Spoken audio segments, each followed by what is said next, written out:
علیکم ورحمۃ اللہ وبرکاتہ۔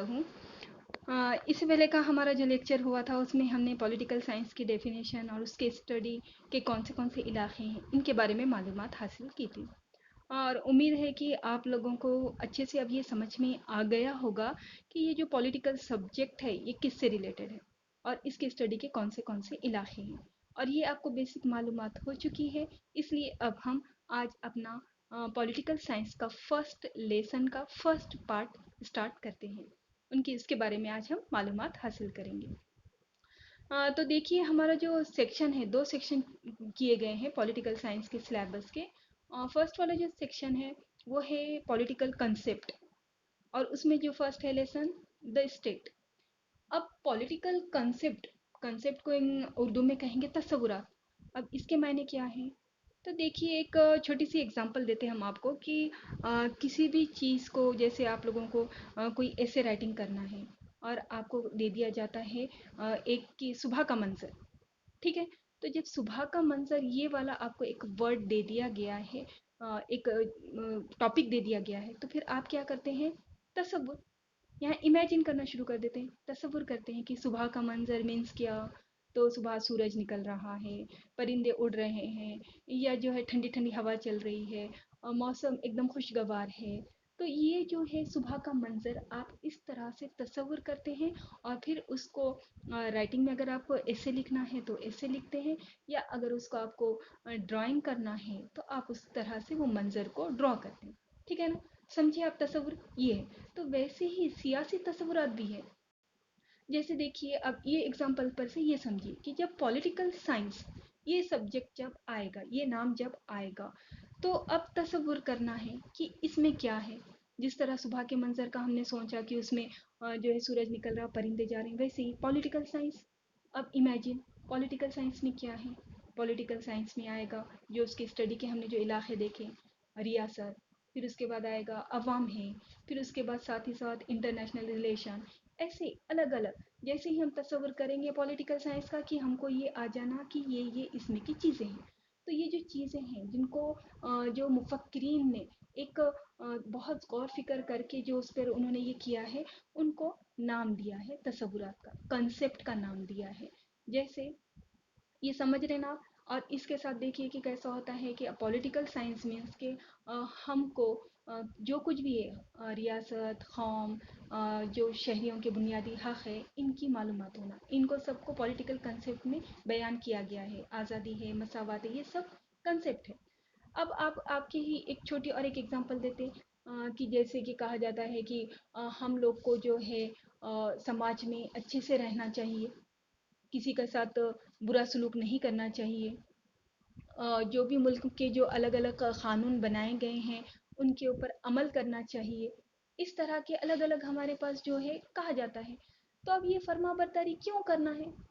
ملک کے قانون کیوں ماننا ہے؟ اب یہ چیزیں آ رہی ہمارے ذہن میں۔ تو اب یہ کہاں سے ہم کو اس کا پتہ چلے گا؟ جب یہ پولیٹیکل کانسیپٹ پڑھیں گے کہ کیا ہے، ہم جہاں رہ رہے، ہم ملک میں رہ رہے، ہم اسٹیٹ میں رہ رہے، تو ایز اے ایک جو اسٹیٹ کے جو سٹیزن ہے اس کی کیا ذمہ داری ہے، کس طرح سے ان کو فالو کرنا ہے، ہم کو کیا حق حاصل ہے۔ تو یہ اس طرح کے یہ الگ الگ کنسیپٹ ہیں۔ آزادی، مساوات، اسٹیٹ، قوم، ان کی معلومات حاصل کرنا پولیٹیکل سائنس میں بہت زیادہ ضروری ہے۔ ان کو کہیں گے سیاسی تصورات یا پولیٹیکل کنسیپٹ۔ سمجھ رہے ہو نا آپ کسے کہیں گے؟ ابھی سمجھ گیا ہے نا کہ پولیٹیکل کنسیپٹ یعنی تصورات، یعنی جو مفکرین نے الگ الگ جو ہے تھنکرز کے بارے میں پورا جو الگ الگ جو نظریات ہیں ان کو اسٹڈی کر کے کیا ہے کیا نہیں، کون سے والی چیزیں ہم کو ریاست میں رہ کر کرنا ہے، حکومت نے ہمیں کیا دینا ہے، ان کو جو اس نے بیان کیا ہے، الگ الگ اصطلاحات کے ساتھ اس کی وضاحت کی ہے، اس کو ہم کہیں گے پولیٹیکل کنسیپٹ۔ اس کے ذریعے سے ہم کو کیا ہوگا، ایکچول میں پولیٹیکل سائنس کیا ہے اور ہم کو کیا حق حاصل ہے، کیسا رہنا ہے، کس طرح سے حکومت ہوتی ہے، وہ تمام کی ہم کو معلومات حاصل ہوگی، ٹھیک ہے نا؟ تو چلیے اب آج ہم ہمارا جو فرسٹ لیسن ہے ریاست کا فرسٹ پارٹ جو ہے نیشن، اس کے بارے میں معلومات حاصل کریں گے۔ اب نیشن بولے تو آپ سوچ رہے ہوں گے کہ ہم نے تو بہت باری نیشن سنا ہے، ہمارا جو ہم بھی انڈیا میں رہتے ہیں، ہمارا یہ نیشن ہے، اور بہت سارے دیگر بھی ہے. اس طرح کے یہ جملے ہمارے زبان پر مینس بار بار آتے ہیں, کان پر بھی پڑتے ہیں. یہ ہمارے لیے ایک نیا ورڈ نہیں ہے, لیکن اس کی اگر اب ہم یہ ایسے اس کو اب ہم کو پولیٹیکل کنسیپٹ کے طور پر اب اس کا اسٹڈی کرنی ہے, تو یہاں پر ہم کو پتہ چلے گا کہ یہ نیشن یعنی کہ کیا. اب یہاں معلوم ہوگا. اب دیکھیے, اب دیکھو کچھ ایگزامپلس دیے والے ہیں. امریکہ بہت زیادہ ترقی یافتہ ملک ہے. ایران ایک اسلامی قوم ہے. ریاست مہاراشٹر نے بہت سے میدان میں ترقی کی ہے. شمالی ریاست میں ہندی کا بہت اثر ہے. سری لنکا ہندوستان کی پڑوسی ریاست ہے. جموں کشمیر ریاست ہندوستان کا اہم حصہ ہے. ہندوستان ایک سیکولر ریاست ہے. تو اب دیکھیے اس میں کہیں پر کیا یوز ہوا ہے, قوم. امریکہ ترقی یافتہ قوم. یہاں پر سری لنکا ہندوستان کی پڑوسی ریاست, قوم کا بھی یوز ہو رہا ہے, ریاست کا بھی ہو رہا ہے. دونوں کی میننگ ایک نہیں ہے. یہ آپ لوگوں کو اب سمجھنا ہے, کیونکہ آپ پولیٹیکل سائنس کے اسٹوڈنٹ ہو, اور یہ بہت امپورٹنٹ ہے, یہ بیسک ہے کہ آپ کو پتہ ہونا کہ اسٹیٹ میں اور نیشن میں الگ الگ ہے دونوں, اور دونوں میں فرق ہے, دونوں کے معنی الگ ہوتے ہیں. دیکھیے اب دیکھو, جیسے کہ ہم نے ابھی آپ کو بولے کہ فرق معلوم رہنا. اب یہ جو ہے نیشن, نیشن جو ہے یہ لیٹن ورڈ ایک ہے نیسی, اس سے بنا ہے. اس کی میننگ ہے نسل یا پیدائش. اب جو ہے دیکھو یہاں پر ایک ڈیفینیشن دی ہے ارنسٹ بار کی, جو قوم کی بیان کی ہے انہوں نے تعریف. ایک مخصوص خطے میں آباد افراد کا گروپ, ٹھیک ہے, جو عام طور پر مختلف النسل لیکن یکساں افکار, نسل الگ الگ ہے لیکن افکار, سوچ, احساسات, مذہب اور زبان کے حامل ہو. اگر یہ تمام چیزیں ہیں, نسل ہوگی الگ لیکن باقی کی چیزوں میں ان میں یکسانیت ہے, تو پھر وہ کیا ہے, وہ ہے قوم. اور ایک کس کی تعریف دیے والی ہے, پروفیسر برجیس کی ہے, کہ جغرافیائی لحاظ سے متحدہ علاقے میں بسنے والا نسلی اتحاد کا حامل افراد کا مجموعہ قوم کہلاتا ہے. جغرافیائی علاقہ بھی ہونا اور اس کے بعد نسلی اتحاد ہونا, یعنی کہ ایک جیسے نسل کے اگر ہیں تو وہ جو مجموعہ رہے گا وہ کیا کہلائے گا, قوم کہلائے گا. ایک اور ہے, دیکھیے اس میں ڈیفینیشن دی گئی ہے, a large body of people united by common descent, history, culture اور language inhabiting a particular country. تو اس کو بھی کیا کہیں گے ہم, نیشن کہیں گے. یہاں پر کون سی چیزیں دی گئی ہے, کامن نسل ہو سکتا ہے, ہسٹری, تاریخ, کلچر, لینگویج, اس کے بارے میں ہم آگے لے رہے ہیں معلومات. تو اس کو کیا کہیں گے, ہم قوم کہیں گے. تو اب یہ قوم جو ہے, قوم کے بارے میں مفکرین کا یہ کہنا ہے کہ یہ ہے نا ایک انسان کے ایک جذبات سے تعلق رکھنے والا ہے. یہ کیسا ہے کہ ایک قوم کو ایگزیکٹ بیان نہیں کیا جا سکتا. قوم کو کہا گیا ہے کہ یہ ایک احساس کا نام ہے. تو جیسا دیکھو, قوم کے لیے ہم نے جغرافیہ علاقہ وغیرہ کی معلومات لی, لیکن یہ یہودی ہے. یہ یہودی جو تھے, ان لوگ کئی سال کیا کہیں گے کہ الگ الگ علاقوں میں آباد رہے تھے, لیکن وہ لوگ ایک نسل کے تھے. 1948 تک کی ان کی کوئی زمین نہیں تھی, نہ ان کی کوئی ریاست تھی, نہ کوئی جغرافیہ علاقہ تھا, لیکن پھر بھی وہ ایک نسل تھے. وہ ایک نسل کے رہنے کی وجہ سے, یہود نسل سے تعلق رکھنے والے ہونے کی وجہ سے, اس سے ان کا جو جذباتی لگاؤ ہونے کی وجہ سے یہ لوگ ایک قوم تھے.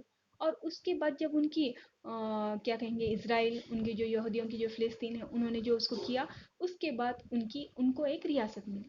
لیکن اس سے پہلے بھی وہ کیا تھے, قوم تھے. لیکن یہ بعد میں ان کو ریاست ملی, وہ پھر وہاں پر متحد ہو گئے. اس طرح سے قوم, یہ جو لفظ ہے, یہ انسان کے جذبات سے تعلق رکھنے والا, احساس سے تعلق رکھنے والا ورڈ ہے. ٹھیک ہے, تو قوم اور نیشن یہ دونوں ایک میننگ ہے. اور یہ کیسے بنا ہے, لیٹن لفظ سے, نیسی سے بنا ہے. اور قوم جو ہے نسلی اعتبار سے اس کے جو میننگ دیے والے ہیں, نسل اور پیدائش. نیسی کے جو اس کے جو لیٹنی لفظ ہے اس کے میننگ. تو اب یہ اس کے آگے جو نیشن ہے, نیشن کے بارے میں جو اور زیادہ آپ لوگوں کو ہم کو ایک سمجھانا ہے, تو اس کا ہم ایک علیحدہ سے انشاءاللہ ایک ویڈیو اور سینڈ کریں گے. لیکن اس سے پہلے آپ لوگوں کو یہ کچھ چیزیں ہیں بیسک, وہ سمجھ لینی ضروری ہے. جیسے کہ قوم کے ظہور کے ذمہ دار عناصر, یعنی قوم بنانے کے لیے کون سے عناصر کی ضرورت ہوتی ہے.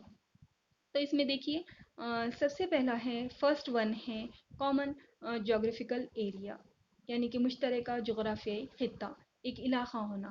اگر وہ علاقہ رہے گا